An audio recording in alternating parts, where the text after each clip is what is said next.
नक्सलियों को 15 करोड़ का सोना और कैश किसने दिया? देश से नक्सली तो खत्म हो गए, लेकिन नक्सलियों की काली कमाई लगातार सामने आ रही है। आम लोगों को लूटकर नक्सलियों ने जो काला धन जमा किया था, वो बस्तर के जंगलों से लगातार बाहर आ रहा है।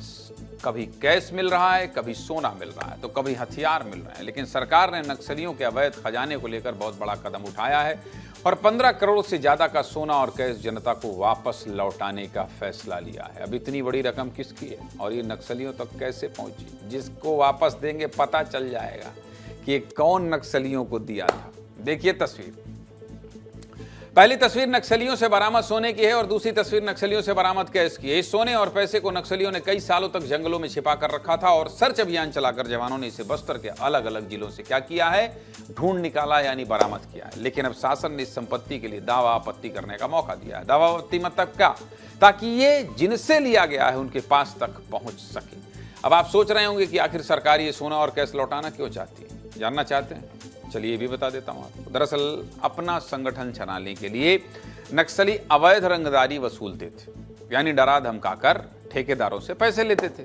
कभी लूटपाट करते थे और इन पैसों से सोना खरीदकर जमीन में छिपा देते थे, क्योंकि सोना कभी खराब नहीं होता है। दूसरी तरफ पुलिस का दावा है कि बरामद हुआ सोना और पैसा आम लोगों का हो सकता है और ये वापस आम लोगों के पास जाना चाहिए। और इसी के लिए दावा आपत्ति मंगाई गई है और गृह विभाग की तरफ से नोटिस भी जारी किया गया है।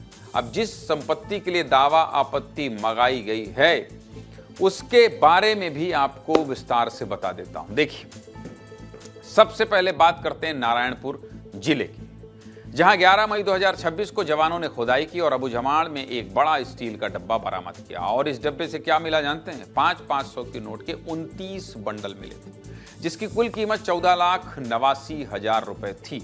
और इसके लिए 9 जुलाई 2026 तक दावा आपत्ति करने के लिए कहा गया था, यानी आज तक। अब ये खबर आगे भी बताना पड़ेगा, क्योंकि दावा आपत्ति में बताएंगे ना लोग कि ये पैसा हमारा है।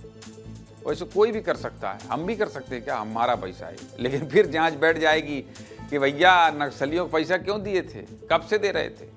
मुझे लगता है जो दिया था वो भी नहीं करेगा कि दावा की मेरा पैसा था। इसके अलावा 11 मई को ही घमंडी के जंगलों में भी स्टील के 2 डिब्बे मिले थे, जिसमें 2000 और 500 के नोट थे। और जब इनकी गिनती हुई तो 86 लाख, अरे बाप रे बाप, 75,000 रुपए सामने आए। और इसके लिए भी 22 जुलाई तक दावा आपत्ति मंगाई गई है। दूसरी तरफ बीजापुर में भी जवानों को बड़ी सफलता मिली थी और नक्सलियों का जमा किया कैश और सोना मिला था। चलिए इसके बारे में बता देता हूँ। नक्सलियों ने सरेंडर करते हुए 7 किलो 248 ग्राम सोना सौंपा था, जिसकी कीमत 10.5 करोड़ रुपए बताई गई। साथ में 1 करोड़ 40 लाख रुपए कैश भी मिला था। इसके अलावा बेदरे थाना क्षेत्र में 10 सोने के बिस्किट मिले थे, जिसकी कीमत 1 करोड़ 80 लाख रुपए बताई गई। साथ ही 3 करोड़ 61 लाख रुपए भी मिले। ऐसे सबको जोड़ा जाए तो बीजापुर में कुल 12 करोड़ 30 लाख रुपए का सोना मिला, जबकि दोनों जिलों में 2 करोड़ 55 लाख रुपए कैश मिले और इनके लिए दावा आपत्ति मंगाई गई। इसको लेकर दोनों जिलों के एसपी क्या कह रहे हैं आपको सुनना चाहिए, सुनिए। जो डंप हमें पूर्व में बरामद हुए थे, अलग अलग जगहों से बरामद हुए थे, जिसमें कैश और गोल्ड थे, उसमें जो राजसात की जो प्रक्रिया होती है उसमें सभी पक्षों को सुना जाता है। इसमें इश्तिहार जारी हुआ था, जिसमें अगर कोई क्लेमेंट है तो वो अपना दावा आपत्ति कर सकता है, जिसमें समय दिया गया था। उसके बाद ही सभी पक्षों को सुनने के बाद में ही उसकी जो अटैचमेंट की आदेश पारित की जाती है। तो ये कानूनी प्रक्रिया है। मई माह में थाना सोनपुर एवं कोकामेटा में 86,75,000 और 14,89,000 के 2 प्रकरण पंजीबद्ध हुए थे। जो जब्त नक्सल डंप से बरामद जो कैश है उसके स्वामित्व के आधार पर और अभी 9 जुलाई को प्रमुख सचिव गृह विभाग के पास दावा आपत्ति पेश किया जा सकता है सोनपुर 3/26 14,89,000 वाले प्रकरण में। और 22 जुलाई 2026 को कोकामेटा के इसमें 86,75,000 जब्त है, उसके लिए दावा आपत्ति क्लेम क्या करने का ये विंडो अभी ओपन है। तारीख है तो आपने सुन ली। अब आप सोच रहे होंगे कि आखिर दावा आपत्ति कैसे दर्ज कराई जा सकती है। चलिए ये भी आपको बता देते हैं। नोटिस के मुताबिक अगर किसी को लगता है कि सोना या पैसा उनका हो सकता है तो निर्धारित समय के अंदर दावा या आपत्ति पेश कर सकता है। और इसके लिए क्या करना होगा जानते हैं?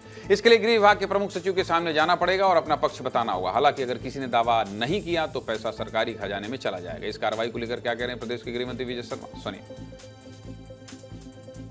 यूएपीए एक्ट के अंतर्गत अगर ऐसे धनराशि, ऐसी सामग्री जब्त होती है तो उसके अंतिम निष्पादन से पूर्व इस तरह की कार्यवाही की जाती है। तो विभाग ने इस तरह की कार्यवाही प्रारंभ की है और 10 करोड़ ही नहीं भाई, बहुत सारी राशि है वहाँ पर, तो हम सबको याद है और अभी भी मिल ही रहे हैं, आगे भी आने वाले समय में मिलेंगे। तो जो यूएपीए एक्ट के अंतर्गत प्रावधान है, उस प्रावधान के अंतर्गत ही ये कार्यवाही की जा रही है। ठीक है भैया, जिसका पैसा है वो जाइए बताइए हमारा है। अब ये तो नहीं पता है कि आपसे पूछा जाएगा क्यों दिए थे। खैर, पैसा बहुत मिल रहा है, लोगों ने बहुत पैसा दिया।